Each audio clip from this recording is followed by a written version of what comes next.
I really did find my true passion when those dried flowers came into the farm stand that day. That was it. It was magical. And I look back on those days, and it's just amazing that so many years later I took that ball and just carried it, and I'm having so much fun with what I do.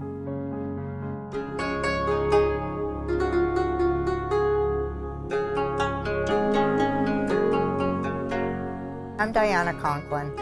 I'm a floral designer that farms in New York, Long Island, the East End, Bridgehampton, and Hampton Bays. I grew up in Bridgehampton. My father farmed the land there. He grew potatoes. We still currently have all the land, and my brothers have now taken over the farm growing nursery stock for landscapes, and they have a compost company on the farm. There are no longer potatoes growing on the farm.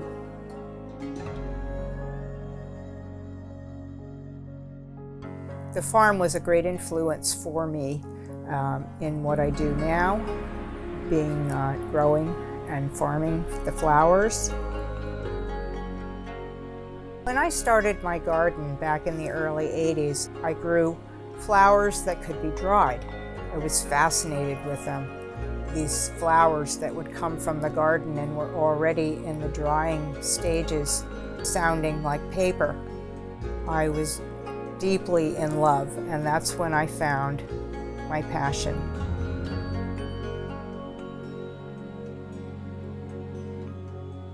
Well, Mom wasn't so much an influence on the farm as she was an influence as where I am today with the flowers. She has a great respect and love for nature and has creativity in her as well, and that is largely where all of what I do today came from.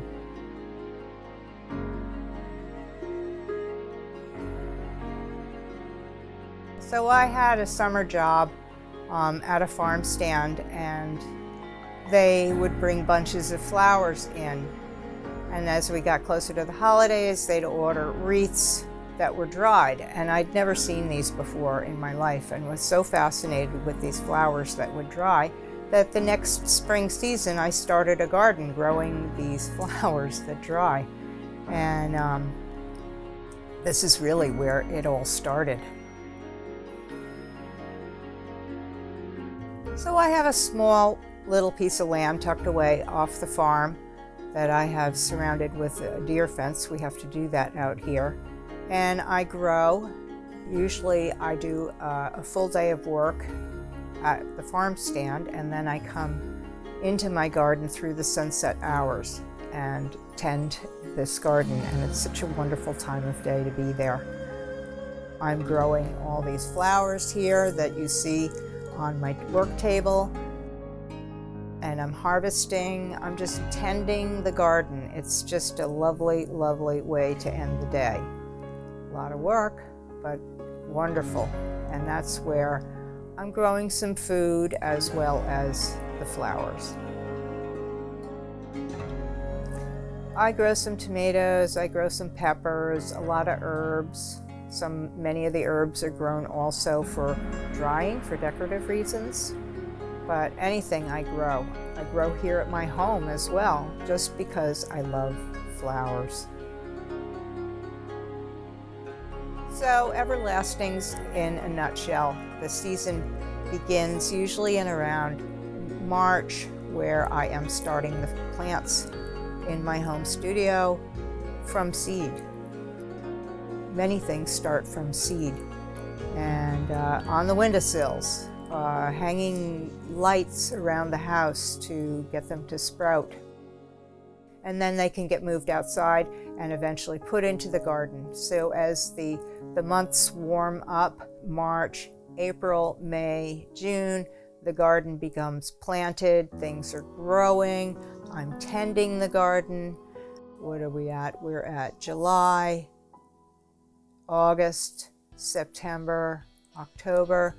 I'm tending, weeding, harvesting. Those become harvest times for all these wonderful flowers, where they get bunched up and brought here to my home studio and put into a drying room, where I do have a dehumidifier that I run in the 40% area. Very dry.